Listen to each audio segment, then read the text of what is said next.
Welcome back to another episode of Beyond Coaching. Thanks for joining us. Have Dr. Pete Van Mullen here today with me. Professor at Washington State, longtime basketball coach, author, all sorts of stuff. So, Pete, thanks for joining me today. Thanks for having me. I appreciate the opportunity to talk with you about coaching. Always love talking about coaching. Yeah. Well, you have a different background than anybody I've ever interviewed on here. So, really excited to hear your thoughts. If you could, give us just kind of talk us through your career progression and how you ended up where you're at now. Sure. Yeah. I'll give the shortest version possible for this, which I think I can do. I, like most people, I was a passionate, maybe not like a lot of people, I was a passionate athlete, and my sport was basketball, and I wasn't talented enough or athletic enough. I like to say I wasn't athletic enough. I think I tried pretty hard, so I think my skills were okay, but I wasn't quite athletic enough to pursue a college, athletic career. So I got right into coaching like age 19. I just didn't want to leave the game like a lot of people, and unfortunately, and again, like a lot of you go where places where your people know you, and so I just worked with my local high school team for while I was going to college, and did middle school and high school. And fortunately, in the state of Montana at that time was where I grew up. They had a unique thing going on where they had girls basketball in the fall and boys in the winter, and very few states do that anymore, if any. They don't do it anymore. It's good and bad. It's great for coaches, great for officials in terms of just having 2 seasons to work and get better at your craft. But it does, in some ways, it speeds along the process of just being involved for almost a whole year in coaching. But that gave me a lot of experience at a young age. I loved it, and then I just wanted to chase something different, get out of my hometown and see what what college coaching might be like. So I never left my hometown at that point, and so I just wanted to see what I could do. So I did what a lot of people do. I chased the dream. I did that for about 8 years, and worked in California, and then worked in Kansas, and then back here where I'm currently at in Idaho, for a little bit, coaching as an assistant in college. So I was never a head coach, but I did chase all those things. Spent a lot of time meeting a lot of people along the way. In basketball, you get an opportunity a good way to meet people is through basketball camps. Not quite as much maybe as it used to be when a lot of universities used to run camps. And so I worked a couple summers, just camps every week. So it's been really fun to have that network of former colleagues coaching, and a lot of them stayed in it. A lot of them gotten out of it. But you see them occasionally, on the sidelines today, either coaching just still coaching, or some have really, grown their career. So it's fun. It's been a really fun experience and a good journey. Along the way, I just kept getting my education. I'm getting longer than I wanted to on this explanation, but I kept getting my education, and I was really curious about. I think 2 things have always stuck with me about sport, and they are I always wanted youth to have an opportunity to play, because I know for me that was really, really important, having the opportunity to play and play under a coach. And then the second thing that grew over time as I became a coach and was coaching was I think coaches need more support. So those 2 things kind of drive my interest in education. And I ended up getting a PhD at the University of Idaho, actually in sport ethics, and all kind of aligns with this idealistic or sort of best possible view of sport we can have. I think that's where I was at that point when I got my degree. And so now I teach. The teaching side is more I'm a sport management professor, but we have a kind of some coaching areas that I mainly focus my time in coaching education, but I teach courses mainly in sport management. Okay. Now, what levels? I know you coached the NAI level for a while. What other college levels did you coach at? Yeah, I started as a volunteer GA at a NCAA Division II school called Humboldt State University, and then I had an opportunity to spend 1 season at Cal State Northridge, which is a Division I program, is what they call now Director of Basketball Operations position. And then just family stuff. My wife, my fiance at the time, had moved to Kansas, and so that's when I moved to Kansas and got to work 3 years at a place called Ottawa University NAI School, which is of course close to Friends University, and got to know the KCAC in that area very well. And then my last coaching experience was at Lewis Clark State College, is right where I live now, in Lewiston, Idaho. I did 2 seasons there as an assistant when we moved back. Now that's my area for my old sport. I was a baseball coach for a long time, and Mhm. Lewis and Clark State has had it rolling for a long time. Yes, for a very, very long time. We still host the World Series. In fact, it starts this week Hmm. here in Lewiston. It's a big part of our community. Yeah. Yeah, cool, cool. Well, tell us. We had kind of exchanged some information beforehand, and you talked about what some of your current research and work on coach retention, and that caught my eye. I was actually meeting with somebody today talking about how to do that, how to make the coaching job better so people stay in it. Tell us, can you share a little bit about what you're doing and what you're finding? Sure. Yeah, this is kind of I could say my most passionate about the moment. I think it kind of stems from what I said a little bit earlier about the two things, keeping kids, opportunities for kids to play, and then also giving more support to coaches. I think we can make a pretty, I think we can make a connection to the fact that youth sport experiences are going to be better if coaches are better, right? And if coaches are able to stay in their roles longer, they're most likely going to be better at those positions. I mean, that's not universal, but in general, coaches are going to get better. We hope, right, as they coach. And if they're supported along the way, they should definitely get better. And so we see, I think that kind of what leads to this a little bit is I don't know, you've seen some trends out there with participation. Large high schools, um, you know, in states aren't fielding full teams. They're not even, some are playing JV schedules for like a softball team, or they have to cancel their rest of their basketball season because there are enough athletes. And that's really fascinating to me because um, more than ever, there's opportunities for kids to participate, and there's not numbers on these teams at the high school level, which means some different things are going on, right? They're self-selecting out at an earlier age, and that's a different maybe topic and issue. But I think part of it too is that there's turnover in coaches so quickly. One high school in Washington had one team had 4 coaches in one season. That's pretty extreme, but Yeah. it's just we're not keeping coaches. So that's kind of what drives my interest in this. And I think what is sort of centered around is the support part. So coaches, in my mind, need to learn how to build support systems. Um, that coaches they do need to learn how to teach. If they're not great teachers, they get better teaching. And they also need to learn how to win. And that's not winning at all costs, but they need to understand what goes into it. And so I think those 3 things are really important. It doesn't really matter what level you're at. You need to have some of that background, or those you need to strive for those things. Excuse me. And when a coach is hired, so I guess the work that I'm really looking at now, when a coach is hired, a lot of times they're not. They're just hired and they're really just given a set of keys to the gym or whatever the field, Yeah. and given the hey, go do it, and good luck, and we hope it goes well. Um, and I think what needs to what I would like to see and what I'm trying to work on is we need to assess coaches when they come in. Are they ready? And so there are things out there that you can use to assess a coach's readiness. And so I think there's national standards. There are a lot of organizations have different standards and guidelines for coaches, but why can't we assess when a coach comes in? Let's say high school, an athletic administrator can say, okay, you're good at these things, or these are things you're ready to do. You're ready to coach, but maybe you're missing a few things here, and then support them to get better at those things, those items, and then evaluate them that way along the way. There's just a wide range of how we evaluate coaches in high schools. I had a chance to speak to some superintendents. Washington State University has a superintendent program for certified for future superintendents, principals that want to be superintendents, and so I had a chance to speak to them and just kind of get their thoughts on this retention. And a lot of them said, yeah, it's really, we hand them the keys, or examples where, yeah, they get handed the keys and the coach just go coach. And our evaluation is just like maybe a staff evaluation at the end of the year kind of thing. And so I'm really looking at, can we help assess coaches when they come in, and then what can you do to support them as an administrator? Um, and the idea behind this really is, at least I believe that if you invest in your coaches, it's going to be a lot harder to get rid of them. You're not going to cave maybe into the pressures quite as much. Ideally, I would like to see an administrator be able to say, "Hey, look, this person's doing everything they're supposed to be doing. We've invested all this into them to be a better coach, and they're doing it. You just don't like them.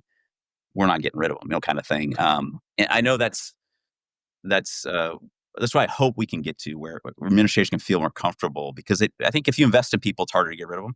Yeah. Um, and so You know what's all interesting? positive, Y y but I'm you interested in that right now. Yeah. Yeah, you know what's interesting is that's kinda what got us on the line of the Impactful Coaching Project of long story short, I was a 26-year-old first-time head coach. My partner in this, Dustin, was a 24-year-old college head coach, and there just wasn't much out there. So we just leaned on each other, and 10 years later, like, "Ah, we think we've learned something. Let's start putting information out there." And, yeah, what you're saying we coulda used, and correct me if I'm wrong, I mean, you've written books on these kind of the national standards and how to evaluate coaches, right? Yeah, I can't say I've written. I mean, with other people, have been involved in some projects. Yeah, so there's the National Standards for Sport Coaches, which is a research based. It's Shape America is the owner of that. It's an organization that's been around for a number of years. Used to be AFRID, actually, for those physical educators who know that old um, organization. It's now Shape America. It's been that for 15 years, but they have the national standards, and it's in its third revision just a few years ago. And I was got to be part of that task force, and then a few of us were part of the writing the manual up for that. Um, and that's why I mentioned like coach readiness. There's actually an assessment in there on coach readiness, and I think it could be modified for different settings. And so that's a really, it's one of the only, not the only, but probably one of the best research based standards. Like and really what's based on, the easy way to understand it is what does a coach need to know, and what do they need to know how to do? That's really what it's based on. And so it covers everything. In at least, that in general, it covers everything, right? Um, the challenge with this is that that's one of the challenges with coach education, is that we try to give coaches a lot, maybe too much. Um, and so I think we can find ways to maybe simplify that. That's really, really important. And I can talk about that too, but um, yeah, Talk that's what I've been involved with. talk about, I'm fascinated on the support systems piece. Talk about Yeah. what you mean by that. What are some just practical things somebody listening could take away and do Yeah. quickly? Well, yeah, the takeaways.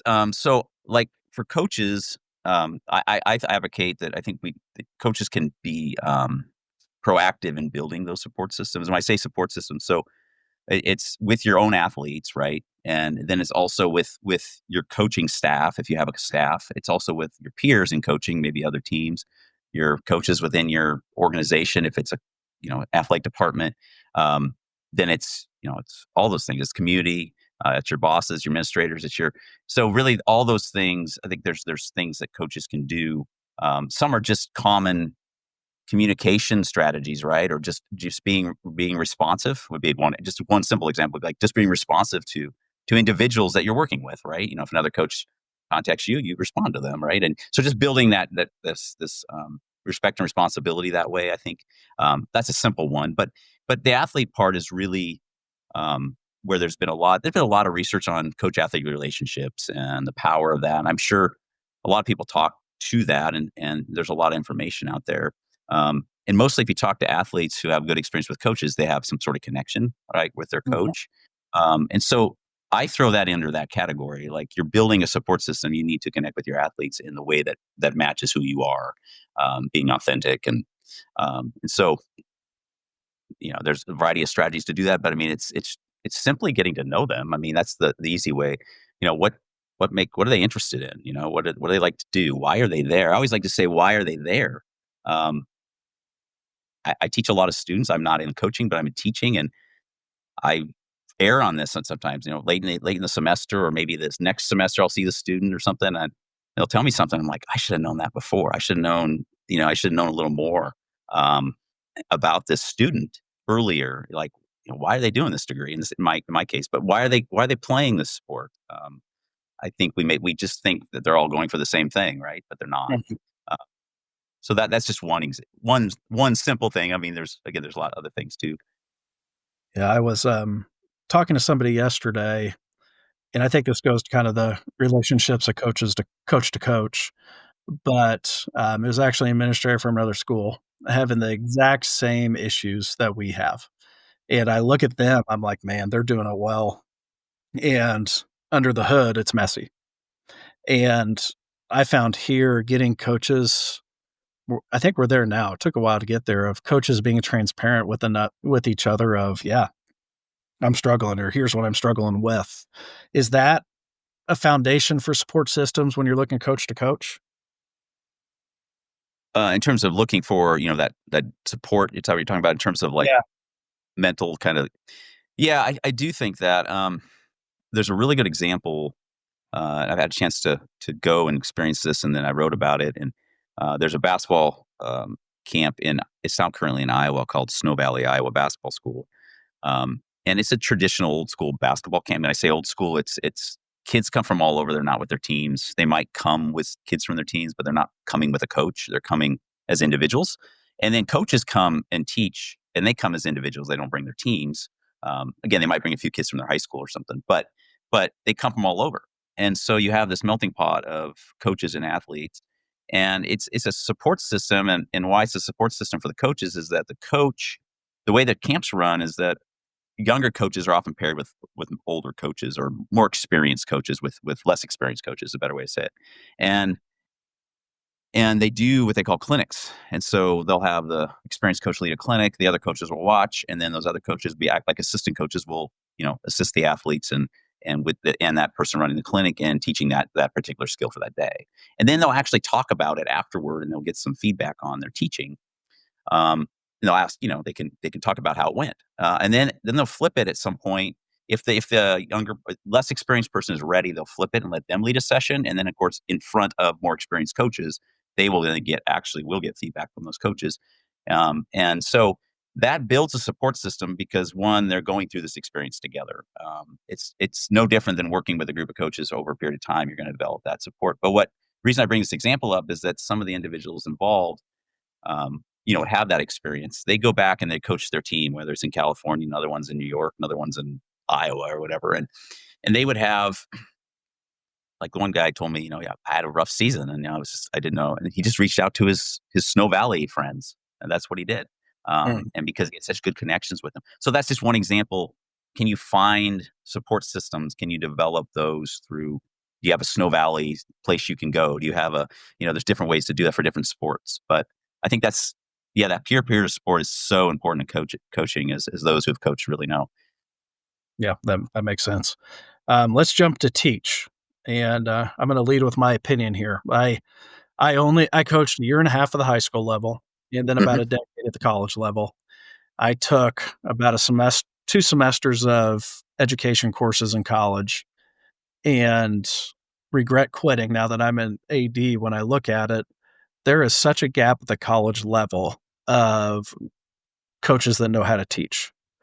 So, what advice do you have, say, for people in my seat, of how do we help coaches learn the how to manage a classroom, so to speak, and communicate effectively, and all that? Yeah, that's an ongoing challenge we have.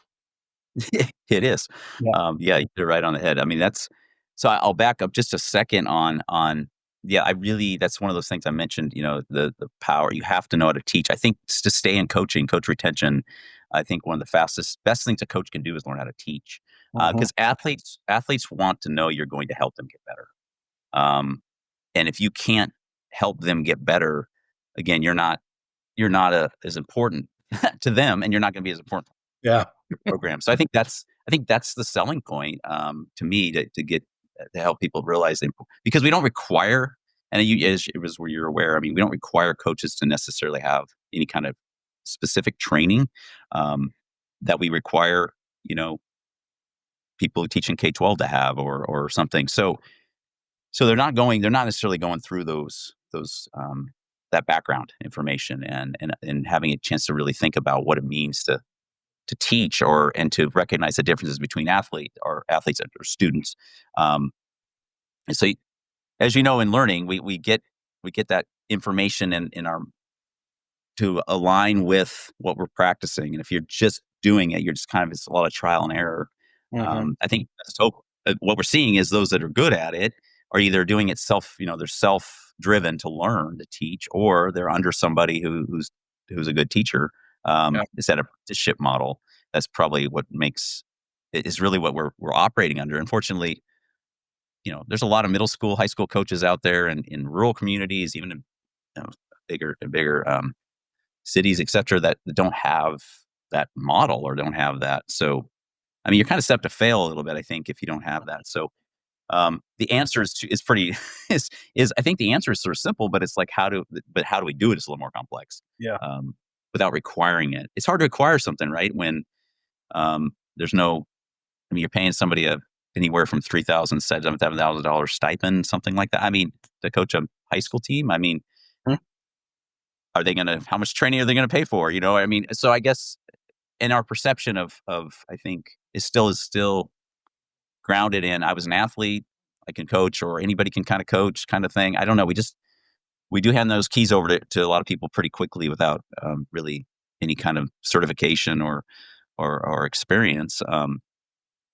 And that's kind of how our system operates in the United States. I think that's one of the things that we're fighting against the system a little bit too, right? The history, the tradition of it. Um, Yeah. The gap and we tell yeah, our, common friend and Phil McClintock, he's our men's basketball coach. correct. His Yep. background has worked out because he taught at the high school level for a while before going to the college level, and that really helped. And a lot of the coaches, not all, but a lot of coaches we've seen be really successful, you peel the layers back, and that's the background they come from, which is interesting because you don't really think about it as a young coach. Um, Yeah.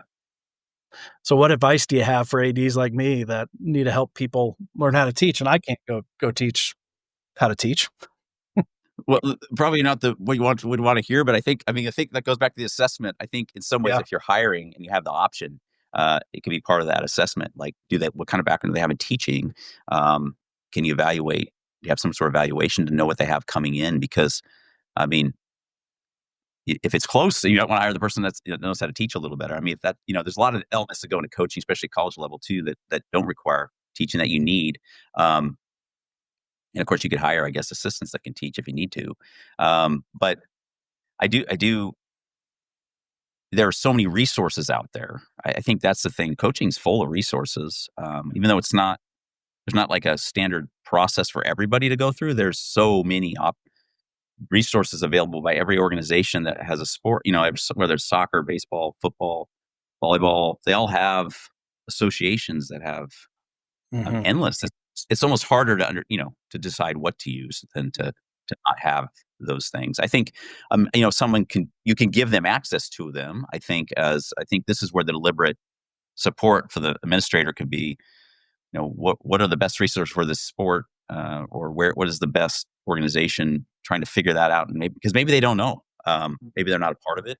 Um, and aligning them with like I said, find that Snow Valley or whatever it is. I think that's where those who are in charge of coaches can help, is trying to give them the resource, not just funding, but also just the access, and knowing of just what is out there for them, because they may not know. I think that'd be helpful. Yeah, with our ICP stuff, we talk about kind of the 3 Cs, and one of them's competence. And it feels like you just said in today's day and age, part of competence is knowing having the wisdom to discern what resources are good and what aren't, because there's so much information. There's Mhm. zero barrier to putting something out there. Where I've Yeah, watched it with some coaches where they find a good marketer, fall in love with some stuff, and it's just not any good. So yeah, yeah. fascinating topic. It Um, is. talk about talk about winning. So what in your evaluation stuff and the stuff you're putting out, what do you do talking about with coaches on the process of winning? Yeah, this is one I'm exploring a little more. I need to explore in more. Well, what I'm exploring is we don't like to talk about it, especially at the lower levels you go. And there's always been the which is I don't disagree with. Athlete first, winning second mantra and use sport, which is of course what it should be focused on the athlete. And I'm not out here trying to say it's all about winning, but um, I think we miss the point when we think coaches don't need to know about winning or don't. What I'm saying is what I'm trying to promote or trying to get to is I think it's okay to talk about it, but also to help them learn what it takes to win, because um, they just they might not. I can try to think of one example I have is a coach who had won a lot. I asked, this as just a kind of a fun exercise. I'll ask coaches who are successful. It's like, hey, can you teach another coach how to win? And it's a weird question because it isn't something that we can quite think about exactly. How do you teach somebody? Because part of it's a competitive mindset, right? Mhm. Part of it is wanting to learn, what we just talked about. And the example was, as he said, well, he was helping another basketball coach with his team, um, and it was something to do with um, the way he was setting a practice, and to I don't maybe have it 100% remember exactly what he said, but it was kind of the structure of the practice and how there was some maybe it was dead time or just it wasn't there was something about it that he thought from being successful. He said he couldn't get that coach to see how that might lead to winning. Like it's sort of a discipline thing, it's sort of a mental thing about how he was doing practice. And I know I'm being a little vague on the example, but I'm just saying that he noticed this thing and he Mhm. said coach didn't really want to change it. He just didn't want to change to that. And he said that's kind of one example where he says it might be hard to get a coach to understand. And you can try to show them that these kids can lead to winning. Um, I think it also goes with in simpler way is like again going to youth, middle school, high school sport. You have to know the basics of what's current in offenses and defensive systems and just little things that if you don't know this at all, you're not going to have a chance to win. I mean, you should, it's not just the best athletes. I mean, there's a little coaching involved, right?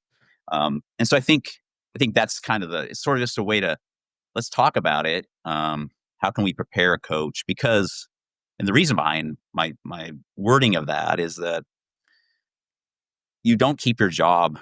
It's really hard to keep your job if you don't win. Mhm. Uh, if you don't know if you don't even know where to get started, or you can't even get to the point where you're competitive, then you're not going to be. You're not going. It's retention, right? You're not going to be. So, I mean, there's limitations. I mean, if you're not, there's a story, and I will send it to you. But New York Times article, and the authors escape me at the moment. He also put it in a book of a school that's a school where kids are troubled or they've had some challenges and they're sent to this school and it's a girls basketball team and some of them never played basketball before but they're required to play and they lost like 246 games in a row or something. Some astonishing number. The coach kept their job because it was they were actually it was the kids loved it. It was a great experience for them and everything was going great and they didn't know how to win, but they weren't going to win. They were getting blown out by 60 points every game. So there are points where you can't win, right? I mean, that's extreme, but there are examples where talent will matter, of course. So I think, yeah. So getting a little long maybe in answering that for you, but I think just I think it's the thinking of there are things you can do to help coaches learn to be better, be more competitive. Yeah. All right. I'm gonna throw some at you here. I just want your reaction. I think I've said it on the podcast before, but not positive, but here's where I struggle on the topic of winning. Like, I'm embarrassed. I'm about to turn 42 years old. I've been an AD for about 10 years, and I'll still go home pissed when we lose a basketball game. And when it bothers me, but you wanna win, have this competitive drive. You don't play to lose, obviously. But on the flip side, the most growth I see out of kids or the most growth I see out of programs is after a really crappy year Hmm. and learning to deal with the failure and keep going. And I love hiring kids from our programs for graduate assistantships that didn't get the role they wanted and stayed a good teammate. So I don't know what the question there is, but I feel that tension, and I'm curious your reaction to that. So if I just to rephrase your question, essentially you're asking um, the power of not the power, but the importance of losing and learning. Yeah. Yeah. I see almost more learning come from that and going through those really hard situations as opposed to just rolling and winning everything. Yeah. Yep.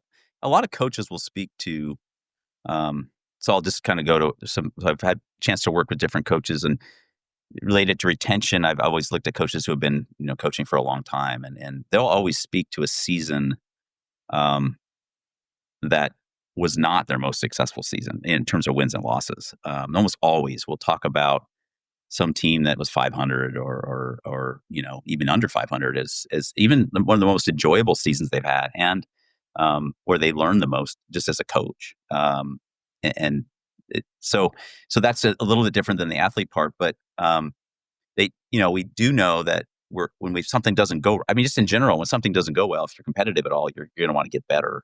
You're going to improve on it.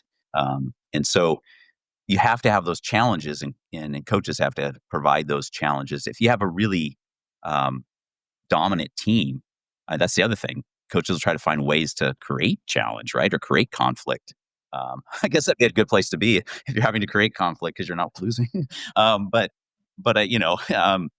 yeah, that's pretty clear as far as when you talk to different coaches about there's so much benefit in getting that setback and I mean there's like I think there's really famous examples of that. Isn't usually we take have really good coaches like I don't know if it's a Bill Belichick or something like that. They're better after a loss, right? Or Hmm. want to play them after a loss kind of thing because the coaches refocuses too, right? Hmm.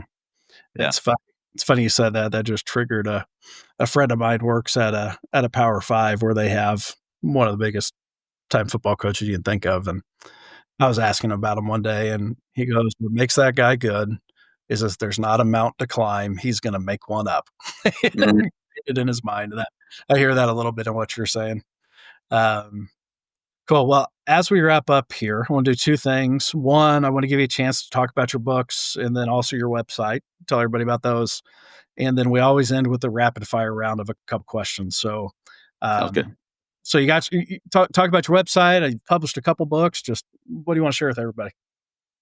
Sure, why not? And I think I'd share them just as I think they're all might be of interest to other people, of course. And so I'll start with the website. So um, a number of years ago, I was a part of kind of a website called PG America, which is for physical educators and coaches. And the person who had done that did that for a number of years, and 20 some years. And I got involved with him, and then that kind of he retired, and so I kind of took that over. And I said, we need one for coaches. And really, what it is just it's a glorified. I call it kind of a glorified blog site. It's a blog based site, but we ask people to write articles on coaching.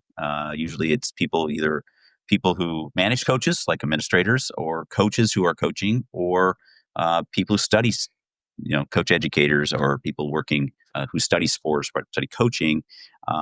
We we don't we do have a kind of a little bit of a review process, and we try to make sure that the things are accurate and that type of thing. But it's a resource for coaches, and we've done some different projects on there. So just supportcoachamerica.org.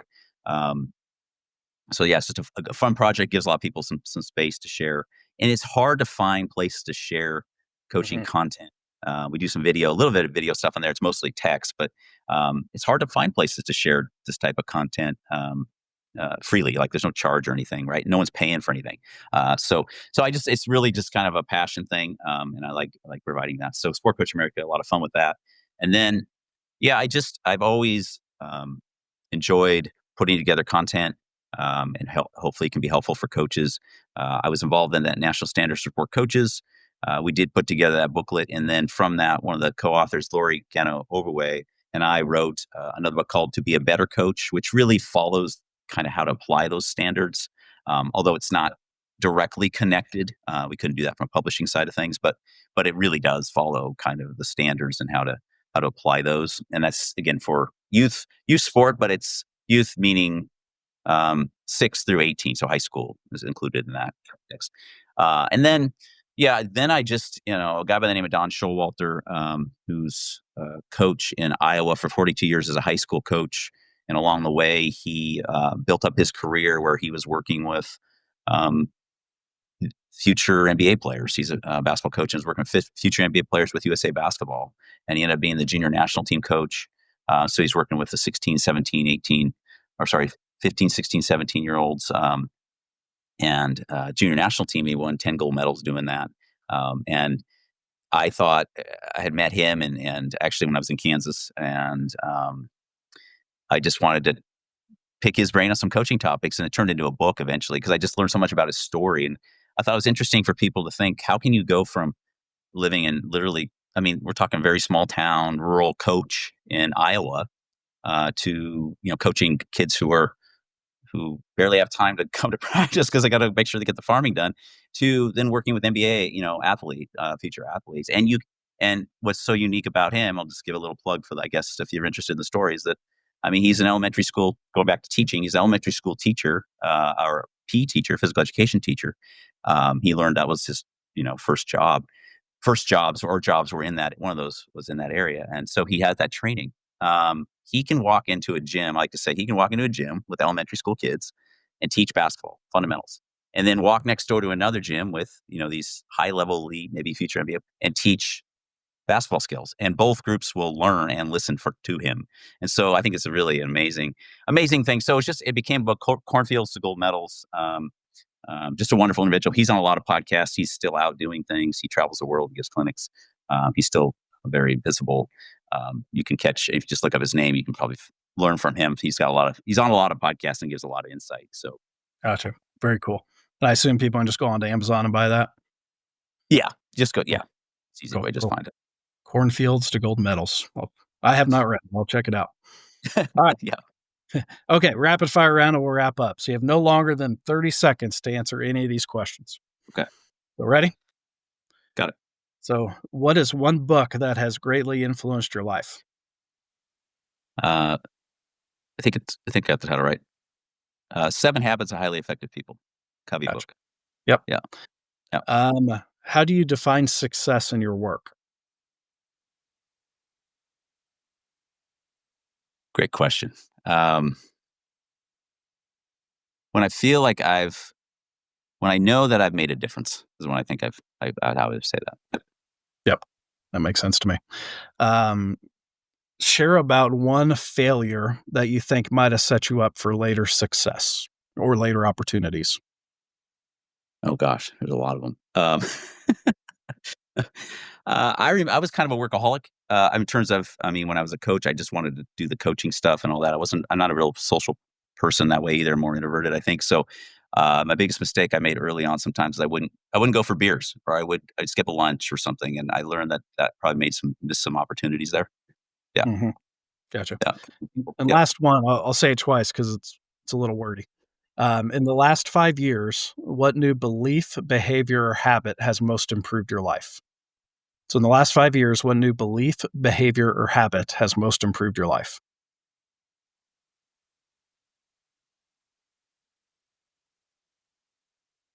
I would say, and I've been working on this for a while, but I would say just taking just taking a pause.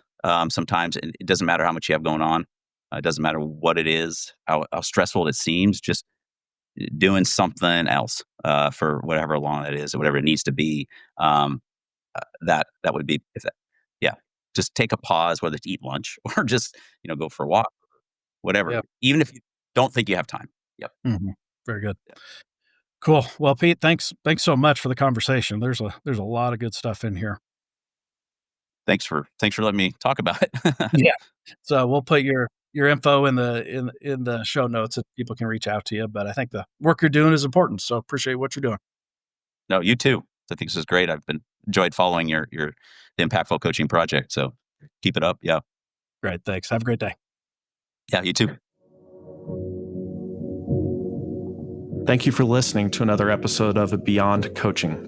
Beyond Coaching is a podcast developed and produced by the Impactful Coaching Project with the support of Friends University. The Impactful Coaching Project seeks to develop coaches that coach the whole person and is the thought leader in coaching the 21st century athlete. The Impactful Coaching Project produces training, information, and research to help coaches improve. To see more information, go to impactfulcoachingproject.substack.com. Thank you.